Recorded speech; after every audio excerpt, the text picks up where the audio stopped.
Ojo Navegante, un repaso diferente a la actualidad. Bueno, ante todo, muy buenas tardes a todos. Muchas gracias por estar aquí hoy en las primeras jornadas de las charlas de Ojo Navegante. Han sido muchísimas horas de trabajo, muchas horas de esfuerzo, algunos pequeños económicos para poder hacer posible realidad el evento del día de hoy. Como ustedes saben, prácticamente todo serán 3 jornadas, hoy en la que estaremos con Pedro Amorós, y después el día 26 de abril, que estarán 2 jugadores del Alicante Club de Fútbol, un jugador y una jugadora, y Enrique Vidal, el presidente del Fórum, que aquí lo tenemos aquí a mi derecha, Enrique.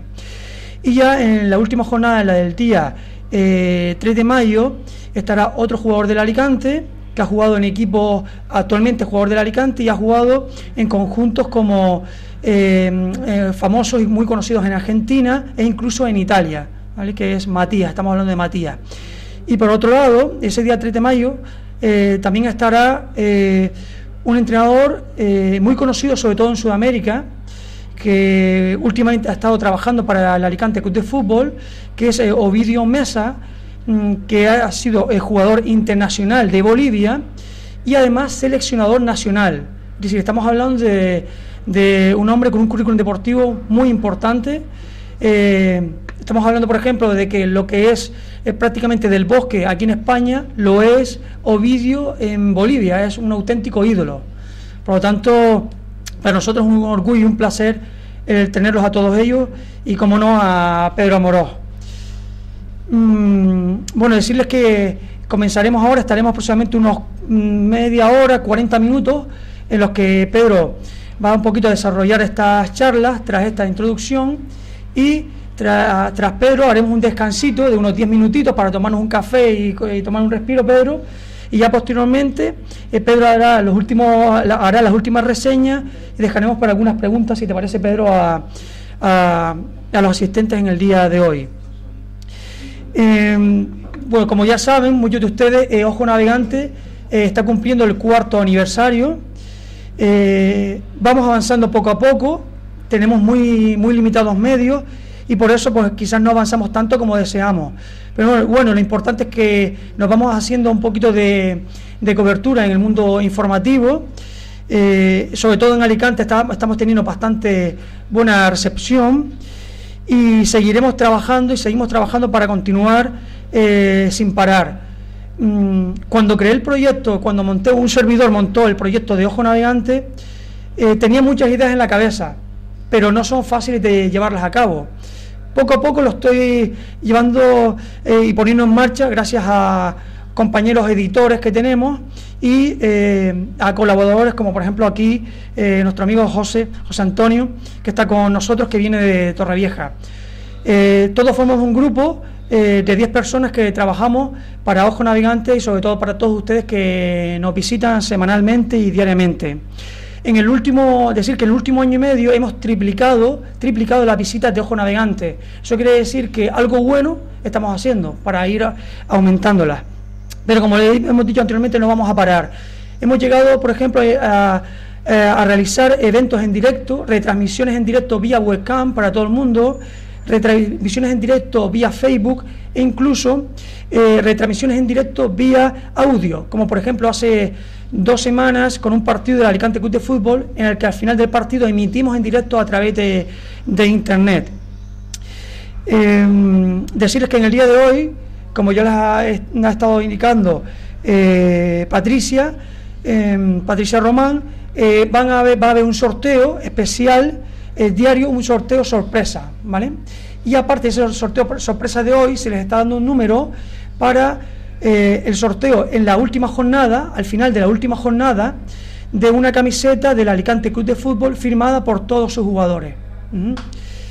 Evidentemente tengo que agradecer la aportación, el apoyo, la colaboración del Fórum Alicante, que se ha prestado desde el primer momento que le presentamos la iniciativa, se ha puesto a servicio de Ojo Navegante y especialmente, por supuesto, a su presidente Enrique Vidal.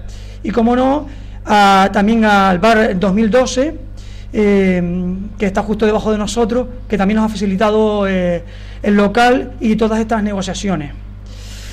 Tras este pequeño rollo con el que me he echado, vamos ya con nuestro protagonista. Bueno, la verdad que es un poquito, debo reconocer que incluso hoy estoy un poquito nervioso. No es la primera vez que presento eventos. Por ejemplo, en Canarias yo he llegado a presentar eventos para más de 2.000 personas. Hoy somos un poquito menos, eso sí, por internet nos verán muchísimos, ¿no? Pero bueno, pero estoy un poquito nervioso porque ha sido muchas horas, mucho sacrificio y mucho trabajo. Y además presentar estas jornadas, las primeras jornadas de Ojo Navegante, teniendo con nosotros a Pedro Amorós, es un auténtico lujo. Estamos hablando de uno de los mejores investigadores que hay en España del mundo del misterio. Muchos de ustedes lo habrán visto pues en televisiones, en radio, en páginas web, en revistas del mundo del misterio. Vamos, que es una eminencia, ¿no? Colabora evidentemente habitualmente en muchísimos medios de comunicación. Por ejemplo, últimamente donde más se le vio fue en Televisión Española. Recuerdo yo, Pedro, que hiciste un especial, ¿verdad?, sobre Halloween. Sí, correcto, sí. Y sobre todo a Pedro en el marco donde mejor se mueve, su especialidad, digamos, es el mundo de la psicofonía. Es junto a Germán de Argumosa y a Ignacio Darnell, ¿correcto, Pedro?, pues en España pues uno de los investigadores que mejor conoce el mundo de la psicofonía. Aproximadamente posee unas 30.000 psicofonías, Pedro, aproximadamente por ahí. Algunas incluso más, ¿no? O sea que ya son unas cuantas, ¿no?, que tiene en su poder. Libros, pues ha sacado muchísimos. El último, el que está por aquí, que Pedro nos enseñará, ¿verdad, Pedro?, posteriormente, que el séptimo ancestro, una novela muy muy interesante y que sin duda le recomendamos, y que ya después pues le diremos cómo conseguirlo.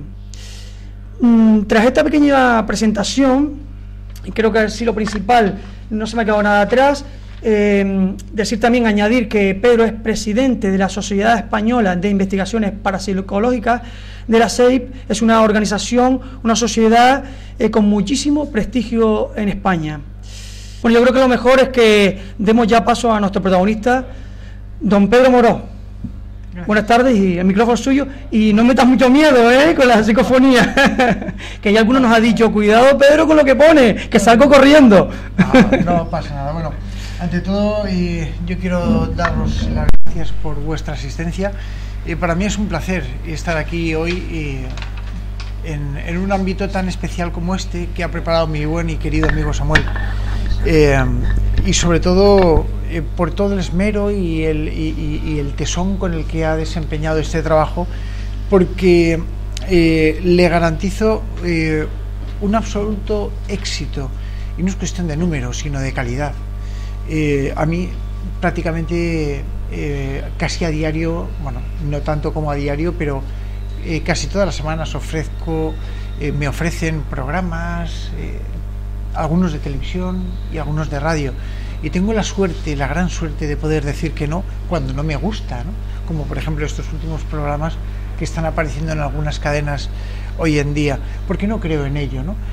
No me vendo, y como no me gusta que me compren, pues no especulo, y prefiero estar en ámbitos tan sumamente selectos como el que hace mi amigo Samuel, y desde luego con toda la corporación de Ojo Navegante, que en otros sentidos. Por supuesto, además de Ojo Navegante, a Samuel, quiero agradecer al Foro de Alicante también, y a su representante, don Ernesto, que está aquí, Enrique, que la acogida y la predisposición, que es importante también, y sobre todo el haber comprendido que quizás el mundo del misterio, porque la selección es importante a tener en cuenta, que el mundo del misterio no solamente se resume a hacer miedo, sino también a despertar un poco la curiosidad en la gente, donde, y es que hablo muy flojo, ¿sí? Siempre en la tele me ponen 2 micros, siempre, tu hermano lo sabrá, seguro que me lo pone a él, vamos. Por eso es importante saber distinguirlo. ¿Por qué? Muy sencillo. Yo estudié la ingeniería informática aquí en la Universidad de Alicante, estudié también parapsicología, estudié otras muchas cosas, y evidentemente mi formación es rotundamente científica. Yo soy científico, no tiene más, solo que mi mente no se para en la comprensión de algo que tenga una explicación lógica, sino que busca respuestas un poco más allá, algo más profundamente, ¿no? Ese es mi único motivo. Soy escritor, escribo libros, investigo, soy investigador, experimento y soy divulgador. Eso es un poco mi carrera en tantos años de trabajo, ¿no?, dentro de lo que es el mundo del misterio. Y evidentemente mi esfuerzo, pese a que soy doctor en parapsicología, la parapsicología tiene muchas, tiene muchas raíces, tiene muchas formas de verse. La parapsicología, de alguna manera, es una mal llamada pseudociencia y una mal llamada ciencia. Está un poco a camino de lo que es una cosa y de lo que es otra. La parapsicología estudia lo que va más allá de la psicología, de la mente humana. No significa que los parapsicólogos tengamos que creer necesariamente en fantasmas. Mi trabajo no es creer, es demostrar. Mi trabajo es ir a casas encantadas, que se dice que están encantadas, y extraer datos para luego analizarlos. Yo soy un analista, un investigador. Por eso no me presto a engaños, ni me presto a circos en ese sentido. Si algún día tengo que comer de esto, será un problema, porque el que come de una cosa tiene que vender agua en el mar, en pocas palabras, ¿no? Pero gracias a Dios, hoy en día me puedo permitir el disfrutar de algo que me gusta, como es la parapsicología. Y dentro de la parapsicología, con una formación absolutamente cientifista como la mía, llevando al máximo exponente la palabra ciencia, comprendo que existen otras realidades que de alguna manera nos muestran el porqué, la simbiosis de posiblemente otros planos de existencia, desconocidos para nosotros, pero posiblemente otros planos de existencia. Y esos planos de existencia son los que nos acercan a el saber dónde se encuentra la frontera entre lo racional y lo irracional. Dentro de la parapsicología yo estudié el mundo de la transcomunicación instrumental. Practico la hipnosis desde el punto de vista terapéutico, realizo investigación en transcomunicación, aunque me especialicé en transcomunicación instrumental. Y ustedes dirán, ¿qué es eso de la transcomunicación instrumental? Pues no es ni más ni menos que la aplicación de aparatos para obtener voces, ecos sonoros, llamo ecos entre comillas, sonoros, de respuestas a preguntas que yo y mis equipos de trabajo hemos realizado en determinados lugares. Yo generalmente suelo trabajar en el laboratorio, pero fui uno de los que introdujeron en España el trabajo de investigación de campo. Todo lo que ahora se ve, o la mayor parte de todos los jóvenes investigadores que se ven ahora, que van a experimentar y demás a sitios, pues antes no estaban, ¿no? Y antes se hacía de otra manera. Se hacía de una manera absolutamente morbosa. Hoy en día se hace con el único motivo del estudio, del por qué se producen esas cosas, y han arrojado a la luz una serie de datos interesantísimos sobre los fenómenos paranormales. Vosotros diréis, bueno, Pedro, vale, fenómenos paranormales, ¿hasta qué punto un fenómeno paranormal?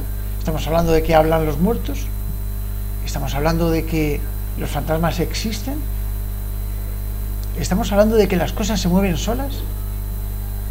Bueno, pues a todas esas preguntas debo afirmar rotundamente que sí, desde mi posición, desde mi punto de vista, desde mi planteamiento inicial. Y digo esto porque tengo elementos de causa.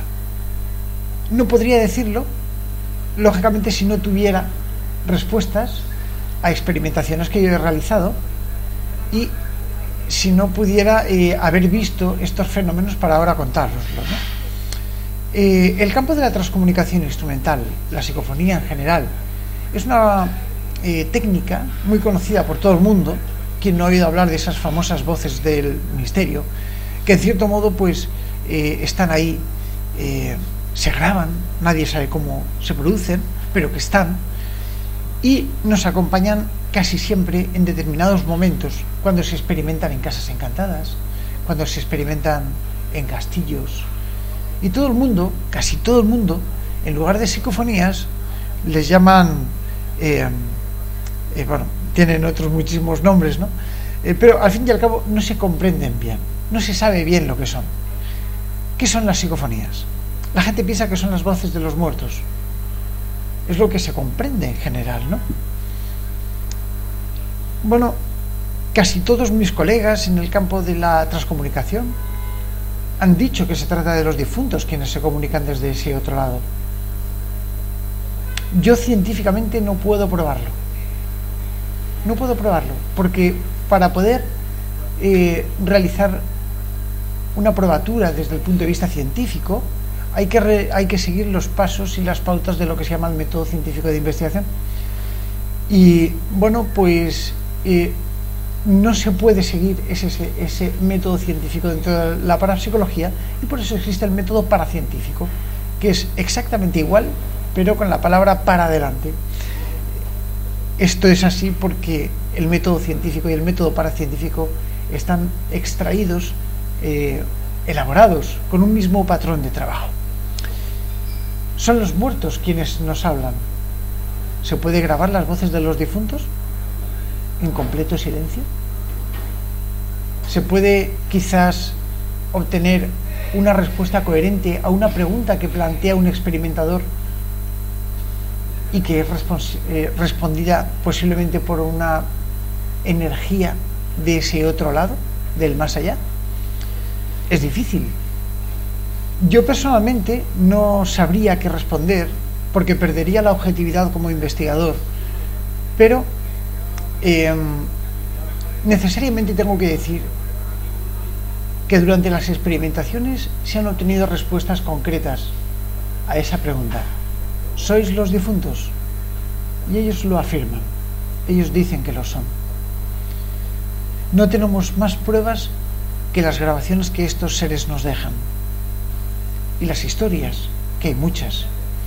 Empezó en el año 1959 en Estocolmo, en un pequeño bosquecito detrás de la casa donde vivía uno de los personajes más conocidos del mundo de la parapsicología, que se llamaba Fredrik Jürgenson. Jürgenson era un hombre que hacía documentales, hacía pequeños cortometrajes, pero generalmente de tipo documental de naturaleza. Era un hombre polifacético, era artista en todos los sentidos, cantaba, era pintor, y para uno de sus documentales estaba intentando conseguir el canto del ave, el pinzón nocturno. El pinzón nocturno es un pinzón que canta solo por la noche, cuando cae la tarde, no por la noche.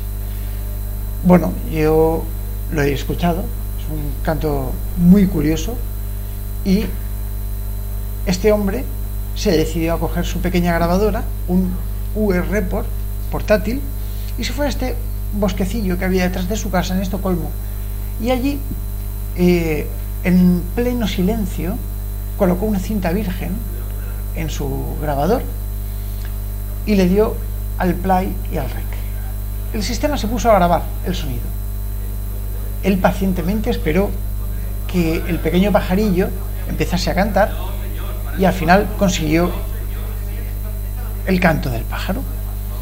Cuando se fue a su casa, este hombre no solamente no escuchaba el canto del pinzón nocturno, sino que escuchaba una trompeta sonar. Pensó incluso que se le había roto el aparato, y bueno, escuchaba también voces en varios idiomas hablando sobre el canto de los pájaros.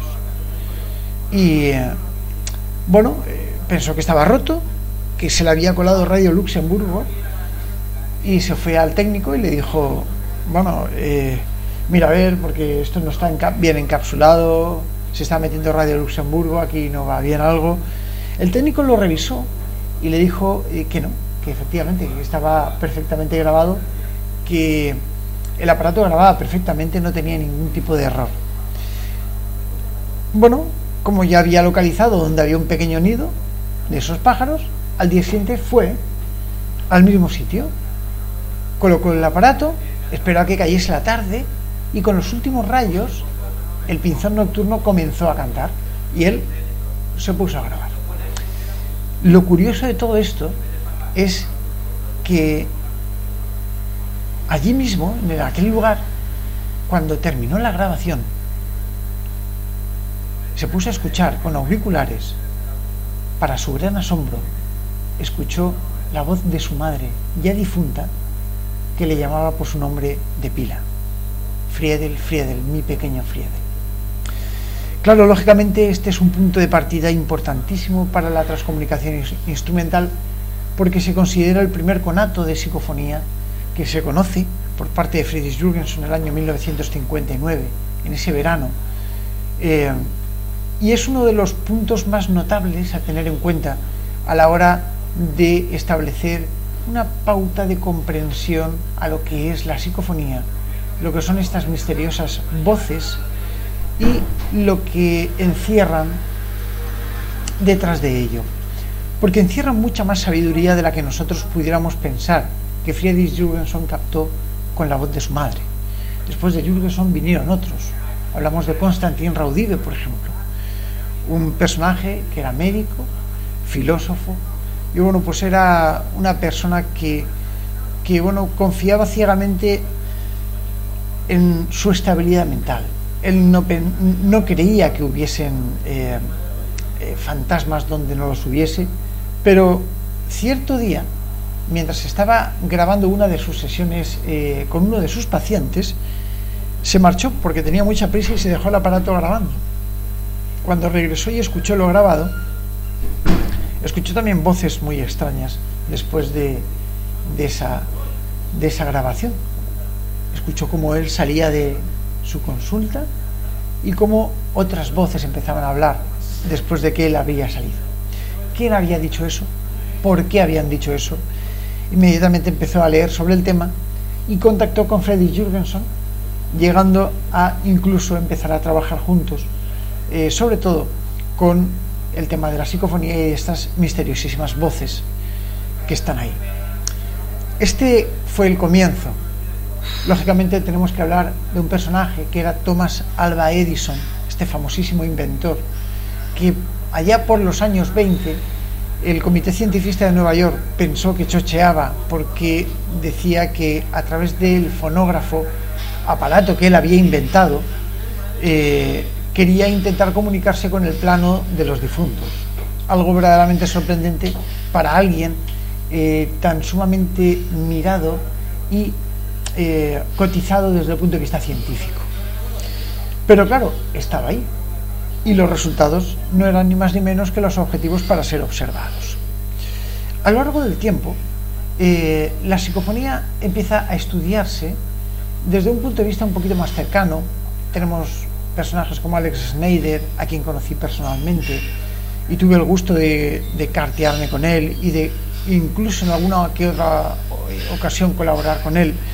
Personajes como Hans Bender, el profesor Hans Bender de la Universidad de Friburgo, del Instituto de Parapsicología, que, invitado por el buen amigo de Germán de Argumosa, ya fallecido, en el año 1971, con motivo del estudio del fenómeno ocurrido en Belmez de la Moraleda, que era el tema de las caras de Belmez, estas famosas caras que aparecen en el suelo de una pequeña casita en la Sierra Mágina, en Jaén, en Belmez de la Moraleda, pues atormentaban a una persona que era María Gómez Cámara, una querida amiga que ya también falleció, y que, bueno, pues pasó a la historia como el fenómeno paranormal más importante de todos los tiempos. Y estamos hablando de un pueblecito que está aquí en España, que es Belmez de la Moraleda. Claro, Germán de Argumosa le invita y le dice, porque a Germán, el propio Ministerio de la Gobernación española en aquel entonces, hablamos del año 1971, donde decir que creías en fantasma era que te mirasen un poco raro y que alguno incluso dijese, vale, pero ¿dónde vas a decir que crees en fantasmas? No era tan fácil hablar como hoy ya estamos hablando. Se tenían que cerrar las ventanas, no para que no oírlos de fuera, sino para que no nos oyesen desde fuera hacia adentro, porque no se sabía nunca quién te estaba oyendo, ¿no? No tenemos más que ver un poco, mirar un poco hacia Cuba, ver cómo están viviendo allí, con un régimen absolutamente autoritario, para comprender qué fue el fenómeno de Belmez de la Moraleda en el año 1971, cuando el propio ministro de la Gobernación llama al alcalde de Belmez, a Pedro, que yo lo conozco, y le dice, Juan, y le dice, o calles el fenómeno o te callo a ti. Ese es el problema, ¿no? En aquel entonces no era tan sencillo, había que responder de una manera absolutamente distinta, y así fue. Belmez fue un hecho anecdótico, todavía sigue ahí plantando cara, pero indudablemente fue algo importante en la transcomunicación, porque fue el detonante en España la introducción de la psicofonía. El profesor Germán de Argumosa invitó a Hans Bender vino, estuvieron grabando psicofonías, y poco después, meses después, Germán de Argumosa en el Real Club Yelmo de Madrid dio una conferencia titulada La psicofonía. Fue el primer personaje, el primer parapsicólogo en España que habló en España, valga la redundancia, de psicofonía y de lo que ésta podía representar para la comprensión lógica existencial. Y Germán de Argumosa se basaba en un planteamiento filosófico que decía así: existe un principio ontológico de comprensión que dice que no hay efecto sin causa. Si en un mundo físico como este vemos un efecto, tiene que haber una causa. Si la causa no la vemos, es porque es invisible o porque está en un mundo adimensional. Ese fue su planteamiento, y así, de alguna manera, se concibió como una de las frases en parapsicología más utilizadas para poder llegar a explicar cuál es la esencia de los fenómenos paranormales. La psicofonía en sí es una interacción entre el experimentador y el medio, en la que el experimentador plantea una serie de preguntas y el medio brinda una serie de respuestas, por supuesto coherentes. No existe una psicofonía que no tenga una cierta trascendencia en su planteamiento. Es decir, hablamos de existencialidad, hablamos de voces que intentan transmitir cosas muy diversas, muy extensas, con muy pocos fragmentos físicos. Y todo esto, ¿por qué no tienen una consistencia física? Si no las veríamos y las escucharíamos. ¿Por qué no las escuchamos? ¿Por qué no las comprendemos? Quizá esta respuesta pueda venir desde el planteamiento en el que si no existe un plano físico para soportar algo que es físico, ¿cómo se soporta? Es decir, esta copa no se puede mover sola si nadie la empuja, ¿vale? Si nosotros tenemos unas psicofonías y no las escuchamos con nuestros oídos, significa que no han sido de alguna forma físicamente creadas.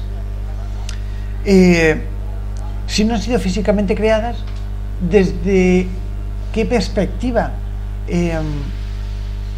vamos nosotros a plantear que las psicofonías tienen consistencia física? No son o no tienen consistencia física.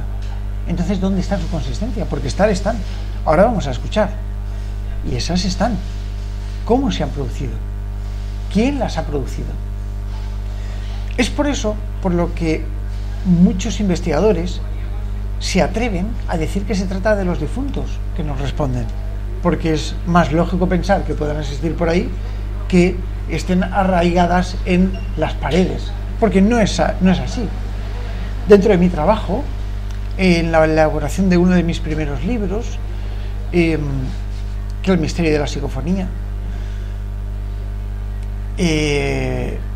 yo planteaba la posibilidad de que la consistencia física que supone la existencia psicofónica se mantuviese por determinadas cosas distintas a lo que nosotros comprendemos. Es decir, que hubiese una energía absolutamente desconocida para nosotros. Y vamos a poner un ejemplo que lo vais a comprender perfectamente. Imaginaos que ahora nosotros estamos en la Edad Media, ¿de acuerdo?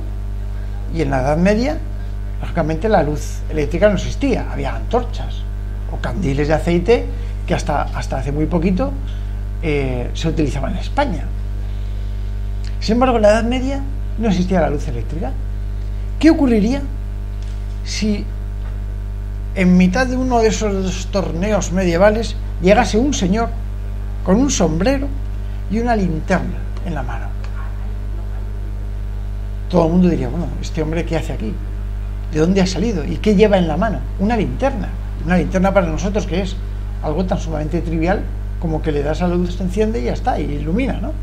No sirve para nada más. Sin embargo, ¿qué hubiera causado allí? Hubiera causado un revuelo. Imaginaos si este hombre, en mitad de aquel torneo, delante del señor del castillo, se le ocurre encender la linterna. La gente diría, este es un brujo. Primero, lo hubieran quemado casi sí o sí, seguro, vamos, lo hubieran quemado. Y segundo, se hubieran planteado, bueno, este brujo es poderosísimo, ¿de dónde saca la luz? Claro, ¿cómo vas a explicarles que es una bombilla o que es una pila?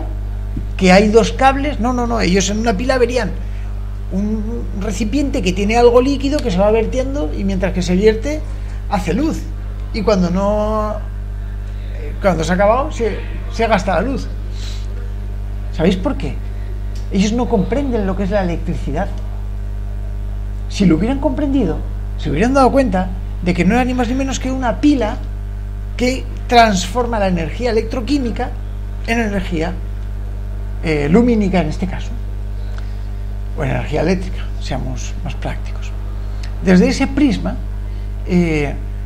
nosotros tenemos las psicofonías, es decir, tenemos la luz, pero no tenemos la explicación, no tenemos la energía necesaria, no comprendemos de qué energía se trata esto. Si en la Edad Media hubieran intentado explicarle qué era la energía eléctrica, posiblemente hubieran comprendido que es una linterna.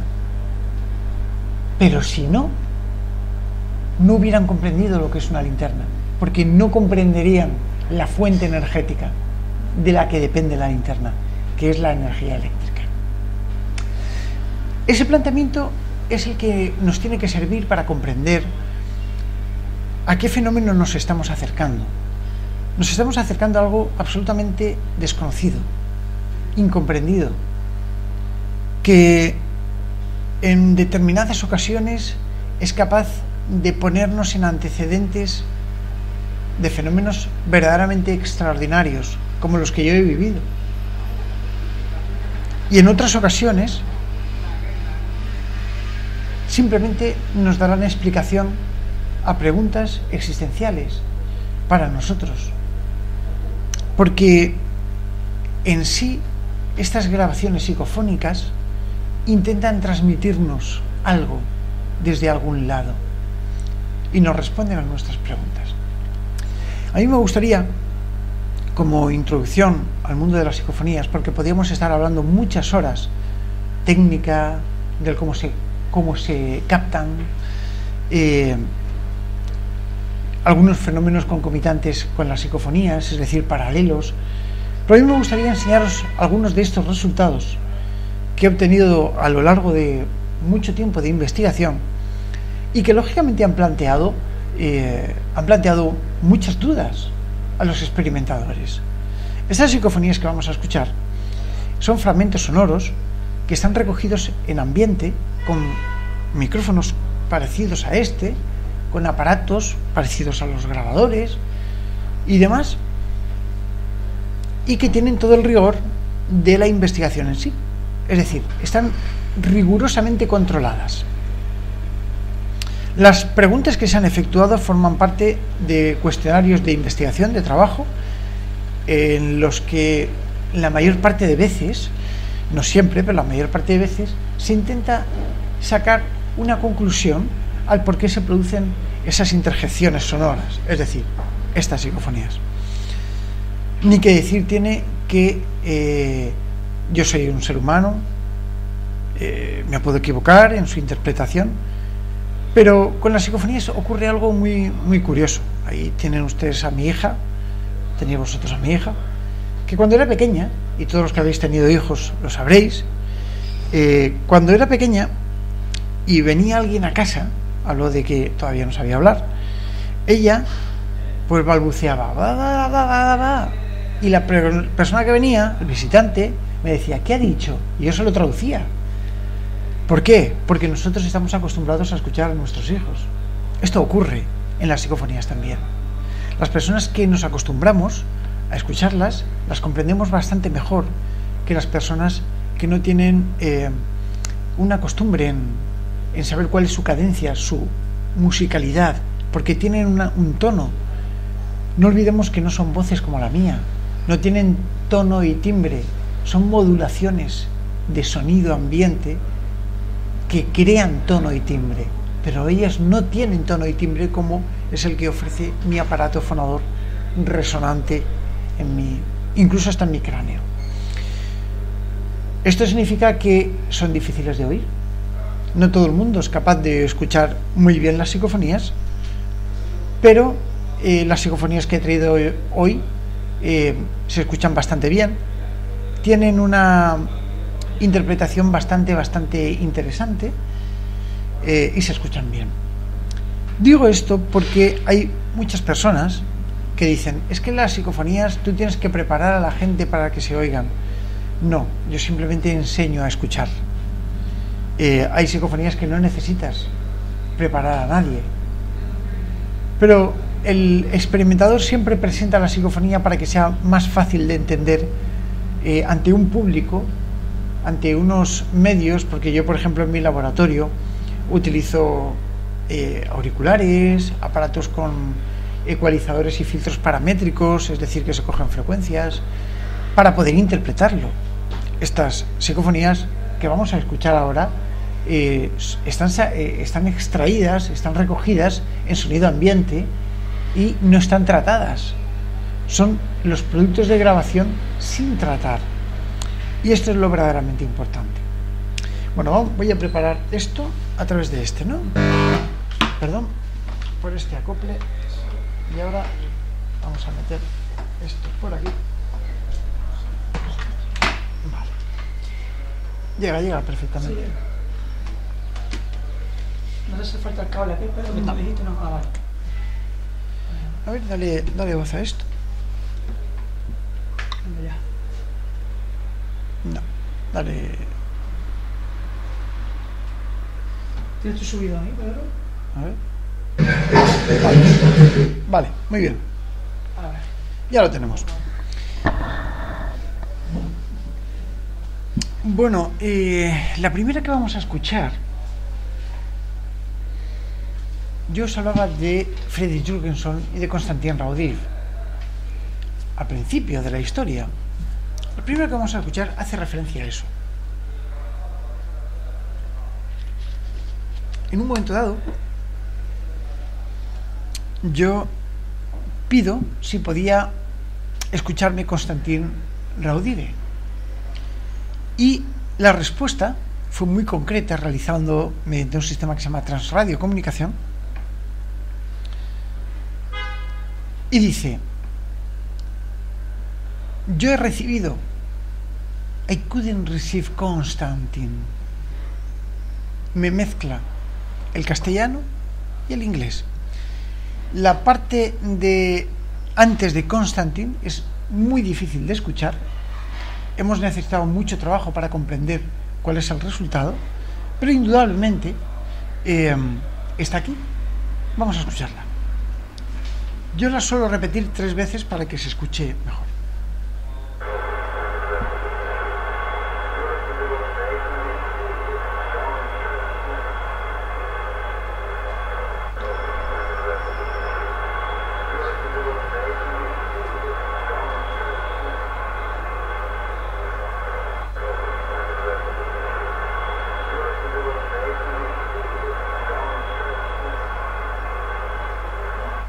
Ahí lo tenemos. Le subimos un poco a ver si se escucha. El sonido bien. Yo creo que se ha escuchado. ¿No? Sí, se ha oído. Es una pregunta, ¿no? Que se hace, ¿no? Claro. ¿El investigador lanza una pregunta? ¿O? Claro, no, en este caso yo. Y Lanza una pregunta, ¿no? Sí. Yo hago una pregunta y sobre todo para contactar con Constantin Raudive. ¿Por qué? Hay una historia detrás de esto y es un señor que se llama el técnico. El técnico en un equipo de investigación en Luxemburgo es un ser que supuestamente desde el más allá está ayudando para que esto se produzca. En fin, cosas raras. Yo quería contactar con Constantin Raudive y me hablan de Constantin. Evidentemente la intencionalidad es tremenda, ¿no? En otra ocasión yo pregunté acerca de que me pudieran dar una respuesta desde el mundo de los muertos. Y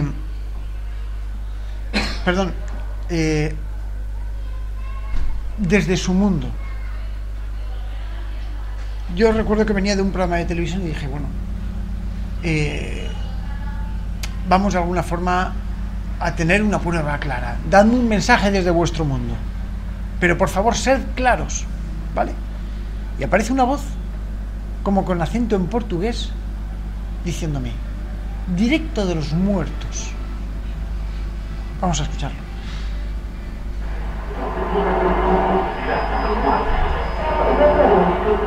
Bien, vamos a volver a escucharla. Hay 2 partes. En esta psicofonía hay 2 partes. La primera, directo de los muertos, y la segunda, y no todos los que están. La primera parte es la voz tipo portugués, y la segunda parte de hombre, y la segunda parte es de mujer. Directo de los muertos, y la segunda parte dice: y no todos los que están. Vamos a prestar atención.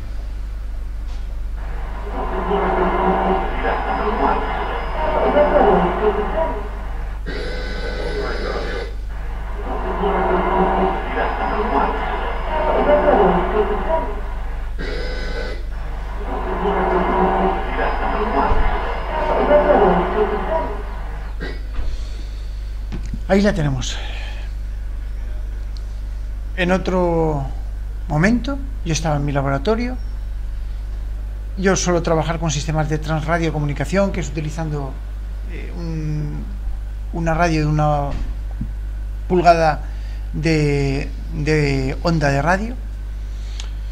Y ese día yo no conseguía psicofonías.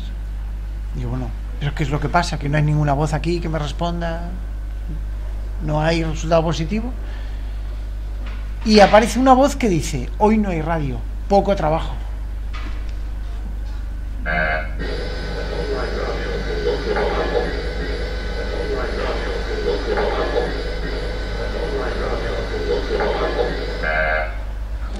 Bien, ahí está. Ese día se trabajaba poco. Bueno, en Estados Unidos hay algunos investigadores como Mark Macy de la Meta-6 Foundation, donde ellos están trabajando con unos aparatos que se llaman los MARC. Yo construí uno, también estuve trabajando. Ellos obtuvieron un buen resultado y nunca más volvieron a obtener buenos resultados. Y yo intenté conseguir resultados con mi MARC autofabricado por mí. Era un mezclador de 13 tonos que en cierto modo daba una onda y se mezclaba, y con esa mezcla se obtenía una modulación. Yo os hablaba de que el resultado de las psicofonías es la mezcla de los sonidos ambiente que hay, y así es como se consiguen, ¿no? Porque la energía ni se crea ni se destruye, solamente se transforma. El principio de la termodinámica. desde ese prisma yo monto aquello era horrible, hacía un sonido horrendo, horroroso, pero obtengo una respuesta donde además se produce una interacción en el sistema de trabajo mío. Yo estoy trabajando, estoy experimentando y ellos me ayudan y me dicen, mediante yo estoy moviendo los tonos y se oirá unos tonos así moverse, y en ese momento aparece una voz que me dice, no subas tanto. Y yo estaba subiendo el tono, ¿no? Claro, evidentemente me estaban ayudando a trabajar con ello, ¿no? Vamos a escucharla. Vamos a observar cómo se rompe la secuencia del sonido y cómo aparece esa grabación.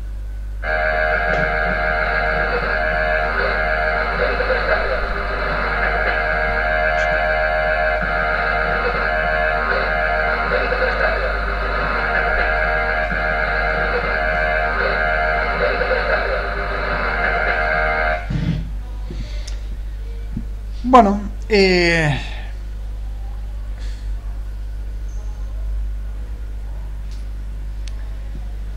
otro momento, yo estuve, os he nombrado antes el sistema de Luxemburgo, que era un grupo de investigación bastante conocido, que trabajan allí y que, en cierto modo, pues trabajaban o ellos decían que existía un planeta que se llamaba Marduk, que supuestamente era el planeta de los difuntos y que estaban allí y que los difuntos vivían por allí y que había un río. Claro, yo esto no lo sé, en fin, esto habría que demostrar algo más antes de decir que existe un planeta que se llama Marduk, que están todos los muertos por allí, como si estuviéramos en el Guadalquivir, vamos, en pocas palabras. El caso es que ellos afirmaban en sus escritos, yo estuve traduciéndolos, que estos seres vivían en las orillas de ese río, ¿vale? Había un río, Marduk, había un río que cruzaba todo el planeta y que en las orillas de los ríos vivían los difuntos nuestros, los espíritus, para entendernos. Así que yo estaba experimentando y pido que me den un mensaje desde la otra orilla, ¿vale? Y aparece una voz que me dice, en la orilla nuestra estás.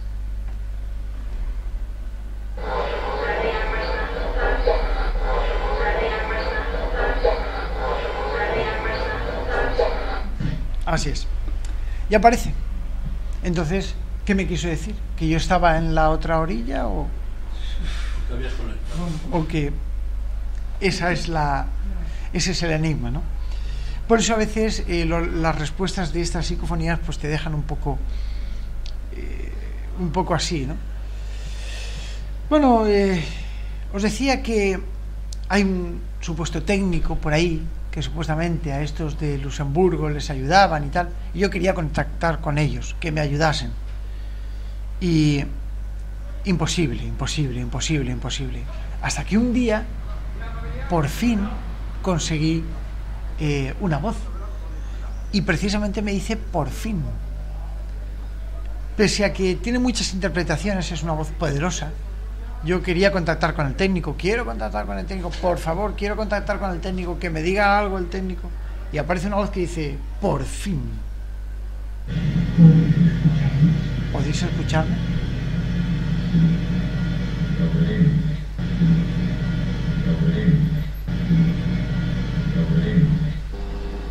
Bien, lo verdaderamente raro de todo esto es que nada ni nadie sabía del porqué de este tipo de comunicaciones por parte del técnico y por parte supuestamente de este interlocutor mío. Bueno, el caso es que yo sigo investigando y en uno de los trabajos míos de investigación empiezo a trabajar con las portadoras y demás. Y me salen dos psicofonías bastante consecutivas. La primera de ellas es la que apuntaba a que me estaban viendo. Yo quería saber si ellos me veían, si eran conscientes de que yo estaba allí. Y aparece una voz que dice: qué bien que estás. Pero además, como con una condescendencia tremenda. Qué bien que estás. Me lo dice así.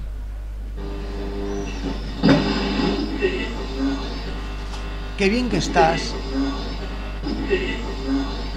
Vamos a repetir.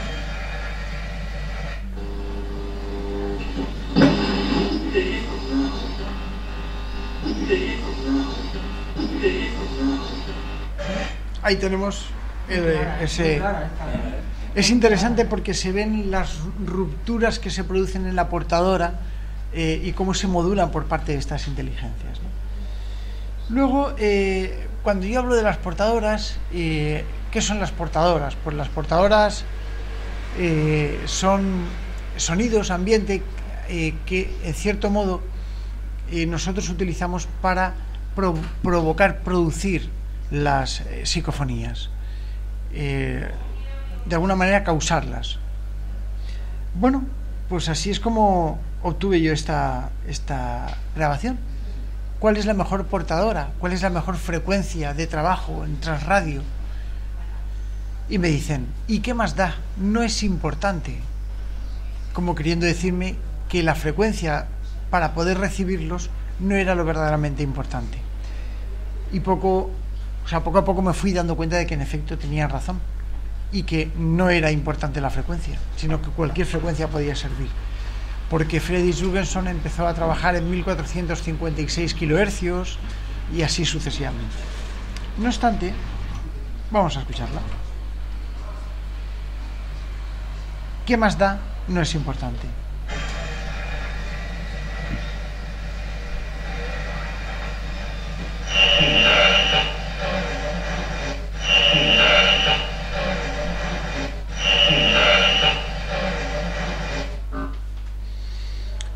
Bueno, son dos voces. Diferentes, ¿no? Dos voces diferentes.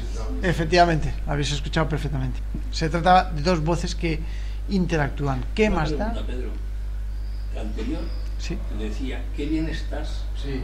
Luego hay una presencia, digamos, que te está viendo. Hay Por que supuesto. Que te conoce. Pero por conoce. supuesto, por Y no supuesto. sabe. Sí, sí, sí. O sea, Es que además te ven, te ven. saben que estás ahí, saben quién eres y recuerdan. Es que Si es un extraño no voy a decirle qué bien estás. Claro. Porque no lo conocían, Por eso digo. pero No, aquí no. lo conocen ya. Y además que te ven, son conscientes de que tú estás ahí, ¿no? Otra cosa es cómo te vean, porque según todo, los estudios, sobre todo kardecianos, apuntan a que, para que nos entendamos, yo ahora os estoy viendo a vosotros, ¿vale? Yo os veo tal cual como vosotros os veis a un espejo, con otros colores a lo mejor, o con... Sin embargo, si yo miro a través del cristal, yo os estoy viendo a través de este cristal. Vosotros me estáis viendo a mí y os veis a vosotros como vosotros os veis, pero yo os estoy viendo desde el cristal. El punto de vista de observación es importantísimo. Y para estas entidades, el hecho de que nos estén observando desde un plano distinto supone a que nos vean distintos, que no nos vean con nuestros trajes, con nuestras ropas, que nos vean de otra forma, ¿no? Bueno, vamos a escuchar otra del Spiricon, con estos tonos, con esta mezcla de tonos, ¿no? Donde aparece un sí rotundo cuando nosotros intentamos ponernos en contacto con él. Esta psicofonía es interesante porque además tiene una calidad de tono y timbre muy fuerte. ¿Estáis aquí?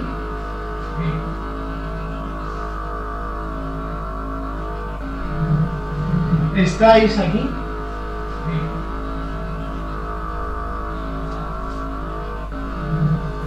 ¿Estáis aquí?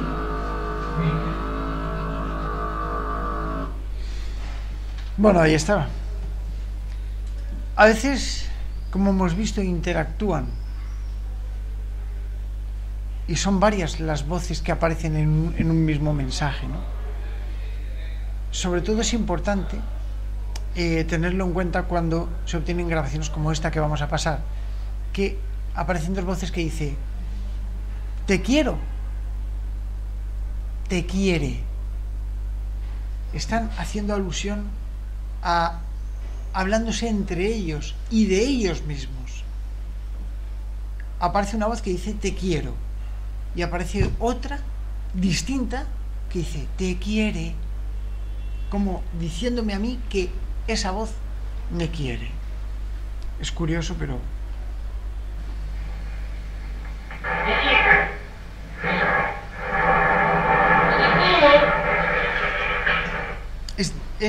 a ver, esta es muy difícil de oír, es muy difícil de interpretar. Se escucha, se nota esa interjección, porque hay sonido cero, ¿vale?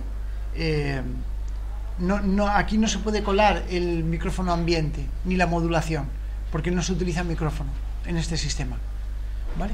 Entonces, es muy difícil de escuchar por la separación. Vamos a volverla a escuchar. La primera suena como muy apitufada la voz, pero es que se estaba trabajando en una frecuencia así, ¿vale? Vamos a escuchar. Te quiero. Sí. ¿Vale? Es difícil, pero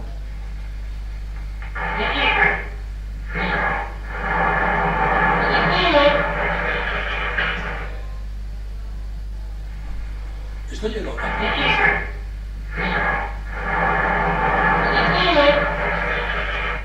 Que estas voces son de personas allegadas a ti. indudablemente. Por lo menos tiene una cierta cercanía, porque no en todas se puede averiguar. Yo tengo alguna que no puedo poner y que algunos, bueno, en algunos de mis libros está, ahí sí que está, pero no podía antes ponerla porque se reconocía perfectamente a quién era. Y además era una persona famosa y conocida, y contaba el momento de su muerte.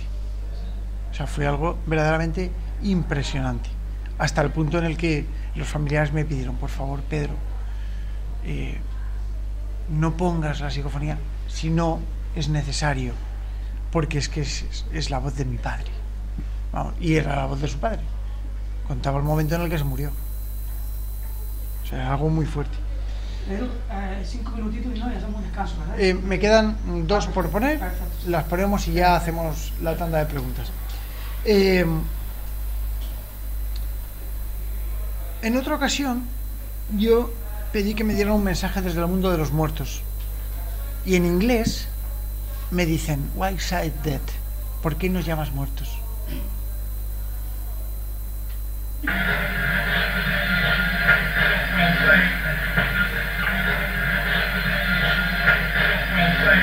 Why side dead?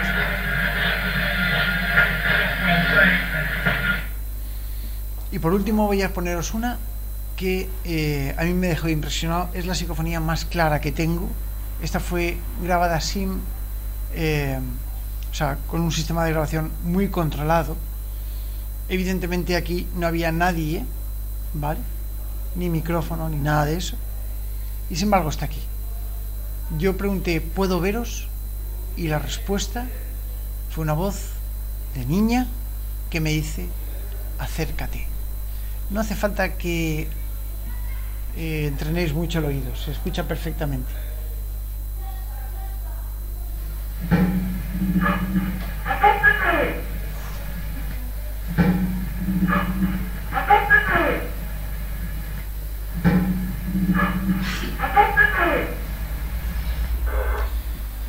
Bueno, y esto es todo.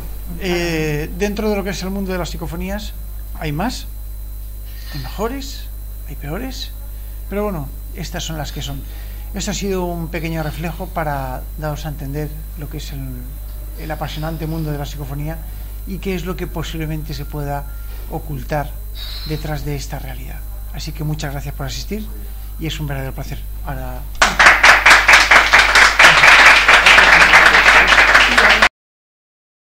Bueno, pues tras este pequeño este pequeño impasse que hemos hecho. Vamos ahora un poquito, si quieren hacerles ustedes alguna pregunta a Pedro, pueden aprovechar y aquí lo tienen a vuestra disposición. Aprovechen ahora, como se suele decir, habla ahora o calla para siempre, porque no todos los días se tiene a un protagonista como Pedro Amorós. ¿Alguna pregunta que les quisieras hacer o algún comentario, algún punto de vista sobre algo relacionado con lo que ha comentado? Enrique, bueno, tú comentabas, ¿no?, algunas de las psicofonías de las que Pedro... Sí, ¿no? Como no sabías que al final ibais a hacer esto... Claro, vale. Hemos hablado ya, Sí. yo creo que prácticamente se ha quedado claro. Voy a responder algunos planteamientos que me habéis hecho indistintamente. Sí. Desde el punto de vista de los fenómenos poltergeist, había algún comentario acerca de los niños, el poltergeist y demás, ¿no? Desde el punto de vista de los fenómenos poltergeist, la parapsicología siempre estudia los fenómenos que están producidos indistintamente por unos y por otros. El fenómeno poltergeist tiene dos fases. La primera es el poltergeist por infestación y la segunda es el poltergeist psíquico o poltergeist común. El poltergeist psíquico es un poltergeist que se produce, se estudia cuando nos enfrentamos a fenómenos extraños que se producen en lugares donde hay niños o niñas, o bien personas en estados alterados de conciencia. Los niños y las niñas, sobre todo las niñas, por los cambios hormonales que tienen y demás, aunque se producen los dos, pero sobre todo las niñas, 13, 14 años, una cosa así, pues evidentemente es una edad muy proclive como para generar un estado alterado de la mente, un estado alterado de conciencia, y esto es uno de los grandes detonantes de la fenomenología poltergeist. Personas que por contra pues hayan entrado en fenómenos, por ejemplo, en estados como la menopausia, la muerte de un ser querido, determinadas etapas del sueño, determinados estados de relajación total como se pueden conseguir en estados como la hipnosis, por ejemplo, son fenómenos, o sea, son estados que producen fenomenología recurrente en este sentido. Estos poltergeist se llaman poltergeist psíquicos, son poltergeist normales, que bueno, desde el punto de vista parapsicológico pueden ser comprensibles. Ahora bien, luego está el fenómeno de la infestación, el poltergeist por infestación. ¿Qué es un poltergeist por infestación? Pues es el poltergeist que se produce en una casa cuando nosotros vamos a investigar y no vive nadie. ¿Quién lo produce? ¿Quién es el causante? Si no hay ningún inquilino para interceder. Hablábamos también del tema de Belmez de la Moraleda. Estoy concretando un poco las preguntas que... Belmez de la Moraleda es uno de los lugares que desde el año 1971 empezó a formar parte del mundo del misterio, ¿no? Es una pequeña casita que se encuentra en Belmez de la Moraleda, en Jaén, provincia de Jaén, y que en el suelo de la casa de María Gómez Cámara un buen día empiezan a aparecer caras. María y sus familiares las quitan, pero las caras vuelven a aparecer, y así sucesivamente con varias, ¿no? En este sitio pues se han producido muchos fenómenos recurrentes, aunque aislados. El fenómeno constante que se produce es el fenómeno de la teleplastia, que son las formaciones de estas caras, ¿no? Pero, ¿qué es lo que ocurre y qué similitud hay con un poltergeist psíquico?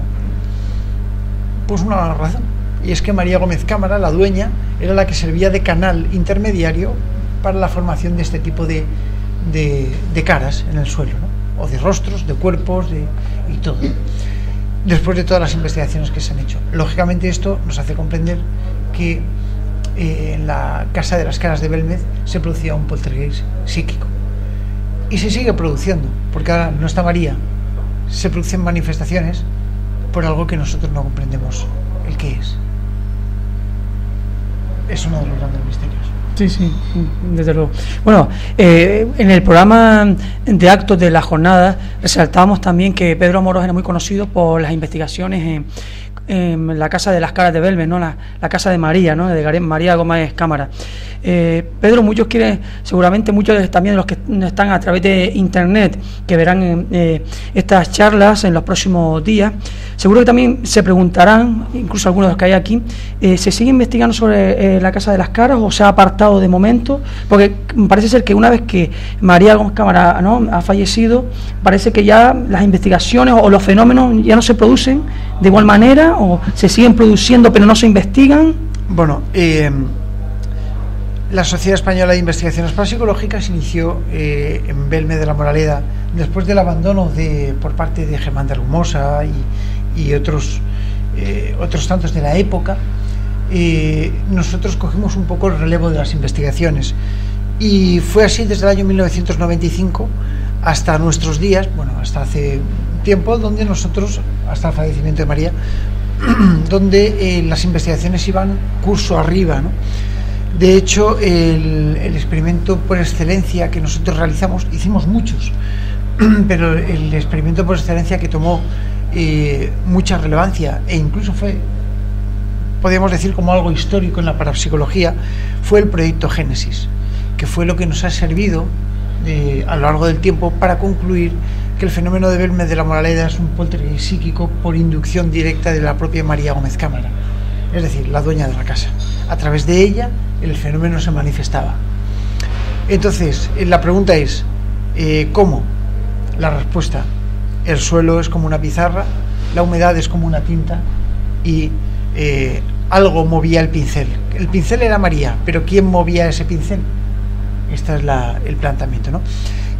Así es como tenemos que nosotros enfocarlo. Esto es lo que nos ha servido el proyecto Génesis, que se realizó en el año 2002 y actualmente todavía está en activo. Tenemos unas placas en los laboratorios donde partía de la base de la generación de un estado alterado de la mente en María Gómez Cámara y en la elaboración de un suelo parcial en el sitio in situ, con el fin de dejar que el fenómeno se manifestase sobre este suelo, ¿no? Y es así como se trabajó.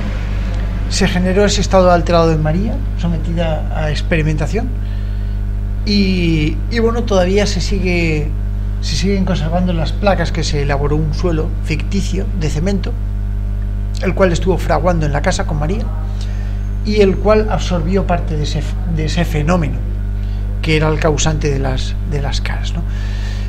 Por eso te digo, esto es el único experimento que se ha realizado en la Casa de las Caras. Después, a la muerte de María, se descubrieron unas nuevas formaciones en la casa natal de María Gómez Cámara. Estas formaciones luego se desvirtuaron porque nosotros presentamos un escrito abandonando el lugar, no por nada, sino porque teníamos que dar paso a otros equipos de investigación. La SEIP estaba mucho tiempo allí, teníamos que dar paso a otros equipos y se habían roto algunas barreras de seguridad por parte nuestra, ¿no? Es decir, si nosotros estamos experimentando en un lugar a puerta cerrada, significa que nada ni nadie puede entrar. Cuando nos damos cuenta y todo el mundo tiene llave, sobre todo en un fenómeno tan controvertido como es el fenómeno de Belme de la Moraleda, pues no podemos tampoco garantizar la seguridad del fenómeno, y por eso pues presentamos un escrito diciendo que dejábamos la casa nueva, no la casa de siempre. La casa de siempre, de momento, no se investiga. Desde el fallecimiento de María Gómez Cámara se pararon las investigaciones en cuestión del tema de las caras, ¿no? Pero se siguen grabando psicofonías y se siguen, por ejemplo, yo estaba allí experimentando con psicofonías hace no mucho, vamos, hace unos días estuvimos allí, en fin, pero ¿qué te quiero decir? Que se siguen grabando psicofonías, pero a nivel experimentación, no investigación. Una cosa es investigar y otra cosa es experimentar. Pedro, que estamos aquí en Alicante, ¿hay algún lugar, verdad, por aquí conocido, verdad? ¿Algún preventorio o algo, no? Sí, ¿no? Aquí en Alicante. Sí. Es que nos lo preguntan muchos amigos de Ojo Navegante, sí, ¿no? Nosotros, yo recomiendo encarecidamente, no porque sea mi libro, ojo, sí, pero yo de verdad recomiendo Guía de la España Misteriosa, que es un libro que... 600 páginas, ¿no, Pedro? Sí, es tremendo, un libro lo tengo, que sí, es muy bonito. Intenta reflejar de una manera fidedigna, aunque hay algunos errores, lamentablemente, pero bueno, son inevitables. Esos errores son errores de posicionamiento y demás, pero te lleva hasta el lugar de cada uno de los hechos. Coge esta carretera, dobla por aquí, métete por allá, hasta que llegas al sitio, y aquel es el sitio.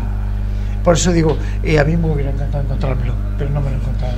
El caso es que lo he escrito, vamos.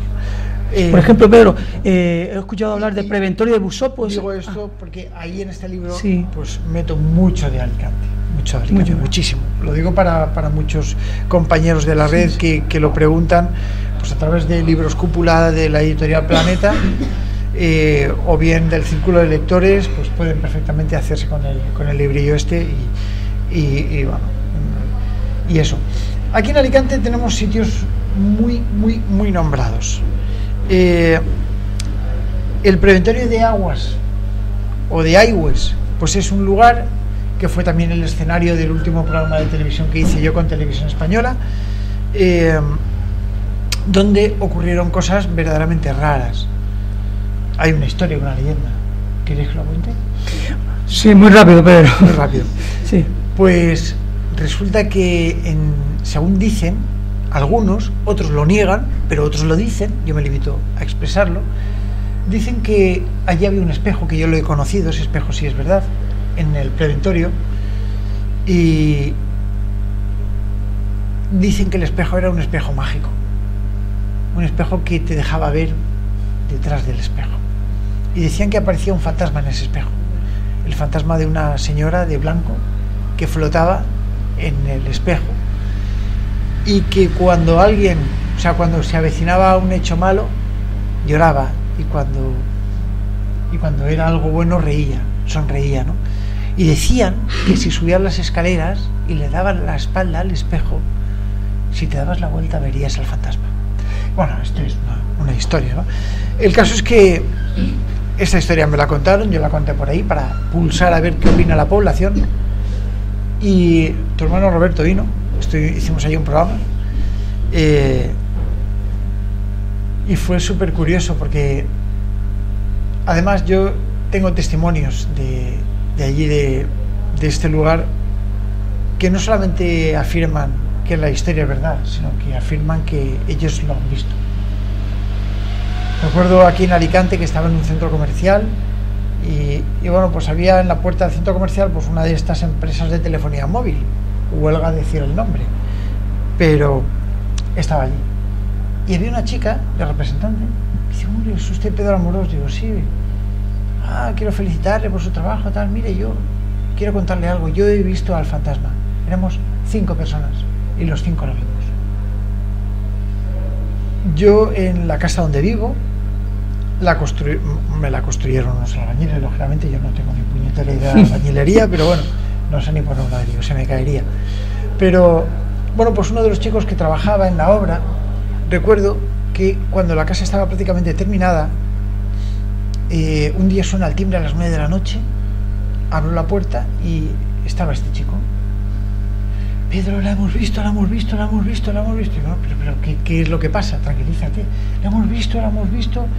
Y me cuenta que él y su novia, que habían estado por allí por la noche en la intimidad más absoluta, pues habían visto aquel ser flotando en el aire.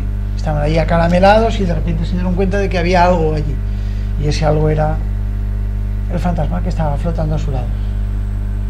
La chica, que cuando salí, que yo no sabía que su novia estaba en la puerta, estaba encima de una moto, porque fueron en moto, que está relativamente lejos de Alicante. Pues la chica estaba presa de un ataque de nervios, estaba prácticamente para ingresar. Bueno, el caso es este, ¿no? Por eso el Preventorio de Aguas, allí culmina un poco la historia cuando yo, con 2 periodistas del diario ABC, con Gonzalo Cruz, sí, que era un reportero gráfico, un fotógrafo, además reportero de guerra, yo creo que ya estará jubilado, era un hombre ya mayorcete y tal, pero era un tío que se había recorrido el mundo prácticamente, no le había dado nada de miedo, hasta el día que vino aquí. Hicimos un reportaje sobre los fantasmas de Alicante y no íbamos a obviar el Preventorio, y cuando fuimos allí yo disparé con mi cámara y él con las suyas, y cuando miramos la pantalla de mi cámara, las mías eran digitales, las suyas no, pues apareció un monje con un niño en brazos, una foto que además ha dado la vuelta al mundo. fue objeto de polémica en Discovery Channel, de investigación, y bueno, pues fue analizada por muchos expertos y han dictaminado que se trata de una foto totalmente verídica, sin manipulación alguna, con muchas interpretaciones, pero se ve perfectamente un monje con un niño en brazos. Alfredo Guijarro Leffler, que es un analista externo a la Sociedad Española de Investigaciones Parapsicológicas, lógicamente, pues analizó la foto y lo pudo entresacar.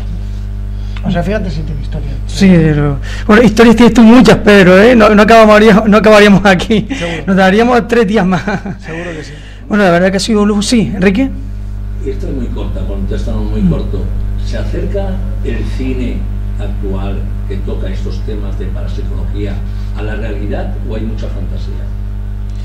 Bueno, yo he tenido la oportunidad de asesorar a muchas productoras cinematográficas. Algunas americanas, creo, Pedro, ¿no? Sí.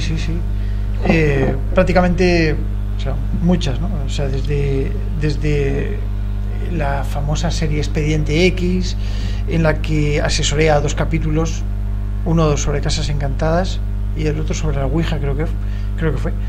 Bueno, hasta pues productores como directores como Pablo Albort, bueno, en bastantes películas, ¿no? Y en muchas otras que constantemente directores vienen para que yo vaya asesorándoles al respecto.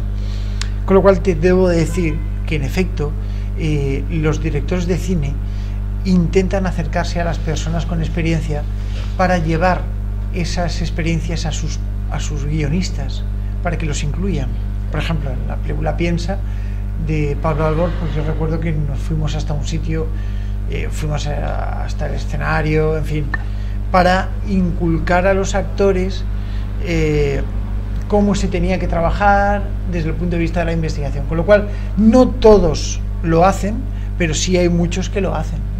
O sea, hay directores de cine que lamentablemente no transmiten la realidad, pero hay otros directores que bueno, pues que sí, ¿no? Por ejemplo, ahora estamos trabajando para hacer un teaser para el último libro mío, El Séptimo Ancestro. Y este teaser es un reflejo, porque la idea es que se haga una película de este libro, que estamos ya trabajando en ello. Y bueno, pues lógicamente tiene que tomar unos matices, porque yo en este caso sería el guionista, bueno, o el autor de la obra que pudiera dar el guión, aunque podría servir de guión. Pero en cualquiera de los casos, siempre los buenos directores se nutren de buenos testimonios. Debe ser así. Claro, es que si no se aleja. Claro. Bueno, decir que Pedro Moros pueden entrar en su página web oficial, ¿verdad, Pedro? Que es pedromoros.com, en la que hay toda una gama, ¿no?, de todas sus obras, todas sus experiencias, su gran currículum, etcétera, etcétera. También, como decía Pedro ahora, está por ahí, tienes por ahí los libros, ¿verdad, Pedro? Sí. Por ahí están, por ahí. Pedro, que ha traído libros por si algunos de ustedes estuvieran interesados, ¿vale? Tener un libro de Pedro Moros, el último, la novela del Séptimo Ancestro, ¿correcto, Pedro? Es una novela tipo ensayo. Es una novela que despierta muchas... Que bueno, que es muy reciente. ¿Cuándo la presentaste? Que estuvimos... prácticamente hace nada. Sí, ¿verdad? Hace nada, sí. Sí. Antes de Navidades, ¿verdad? Exacto. Sí. Salió para estas Navidades. Sí. Esta novela es... Yo soy ensayista, ¿no? O sea, meterme a mí en novelas, meterme en camisas de 11. Es la primera novela que... Sí, ¿verdad? Esta es mi primera novela. Porque el resto ha sido experimentaciones, Exacto. ¿correcto, no? Sí, total, ensayo puro y duro. Pero en narrativa no tenía nada y tenía una historia que contar. Y es una historia que mezcla realidad y ficción. Es una historia que nos acerca hacia un mundo absolutamente precioso, que es un mundo que yo he llevado desde hace mucho tiempo, que es la arqueología, hasta el mundo de los ovnis. Nos explica un poco qué somos, de dónde venimos y posiblemente hacia dónde vayamos. Es un poco una revelación dentro de lo que es la narrativa fantástica. En este caso es ficción, pero quién sabe si a lo mejor algún día pudiera ser realidad. Sí.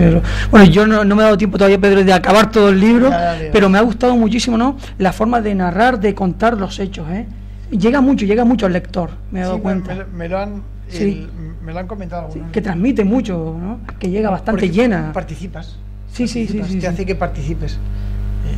a mí siempre me han gustado los libros que te metes dentro. No me gustan los libros que cuentan cosas simplemente por contarlas, ¿no? Me gusta que la persona participe y que se meta dentro. Y por eso los lectores del Séptimo Ancestro me han transmitido eso, ¿no? Que les ayuda a meterse dentro, que se evaden, que viven una aventura y que... ¿Cuándo es el siguiente? Esto no me lo han dicho. Sí. Los que nos están viendo a través de internet también podrán conseguirlo, ¿no? Comprarlo a través de internet. A través de internet, el Séptimo Ancestro, el libro creo que... En la casa del libro.com. Libro también, en fin. Eso lo ponen en Google, ¿no? Y... con que pongan el Google hoy en día ya. Claro. Antes, métete en www. No. Tú pon Pedro Amorós en Google. Bueno, no acabaríamos. Bueno, pues ahora vamos a hacer, Pedro, el sorteo, ¿vale? Que vamos a hacer el día de hoy, ese sorteo sorpresa. Aquí tenemos los números que Patricia y José David nos han pasado, que están ahí en la entrada, a los que damos las gracias por colaborar con Ojo Navegante. Vamos a ver, tenemos aquí los números ya metidos aquí. Pedro, tú vas a hacer... La mano... Sí, hombre, a alguien hay que echarle el pago, ¿no? Bueno. Mira por ahí, Pedro. A ver quién es el afortunado o afortunada. Aquí hay uno que se me pega. ¿Será Oye, espera, a ver si hay uno solo. eso, espera, sí. Aquí está. A ver. Es el número...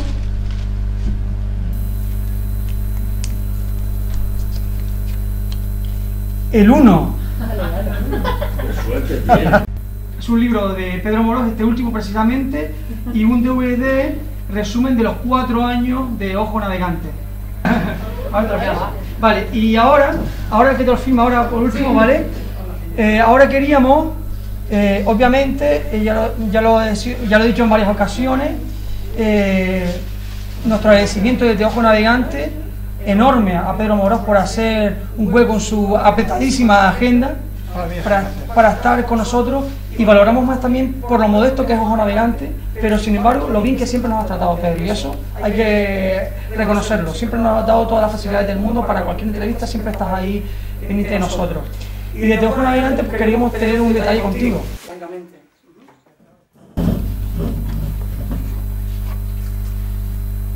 Qué bonito. Es una placa de Ojo Navegante. Ahí estamos.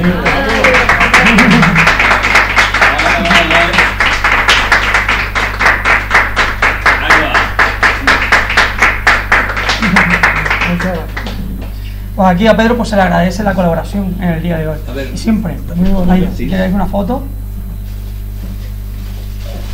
Algo es algo, Pedro. Muy bien.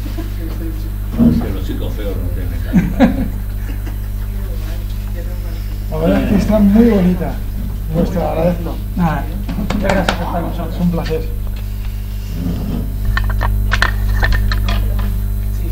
Bueno, pues como se suele decir, colorín colorado, ¿no? Bueno, Pedro, esperamos tenerte en las próximas jornadas, charlas que tengamos en el futuro, esperemos contar contigo. Y si no hablar de psicofonía, pues de otras cosas, como tú tienes mucho que contar, ¿verdad? Yo sabes que siempre será un placer estar aquí y, bueno, en cierto modo me siento como en casa. Porque además de todos, pues sois amigos y esto es importante, ¿no? Y yo también quería decir, no solamente para todos los oyentes de Ojo Navegante, sino para todos los visitantes de esa web y para todos los aficionados al mundo del misterio, es difícil hoy en día poder encontrar lugares que te permitan la expresión como vosotros la permitís, porque también los que nos dedicamos al mundo de la divulgación, de la investigación, necesitamos personas que desde un punto de vista serio puedan transmitir y puedan ayudarnos a estar ahí, y vosotros lo sois un punto referente, un referente serio, y además un referente que tiene detrás muchos seguidores, así que las gracias son de nosotros para ti, para vosotros. Nada, muchas gracias, y bueno, y por supuesto todos los éxitos del mundo para la SEIP, ahí seguir trabajando y investigando, ¿verdad, Pedro? Por supuesto. Muchas gracias. Ahora nos sacamos, si quieres, te aparece también una foto contigo. Un aplauso para Pedro Amorós. Gracias. Muchas gracias.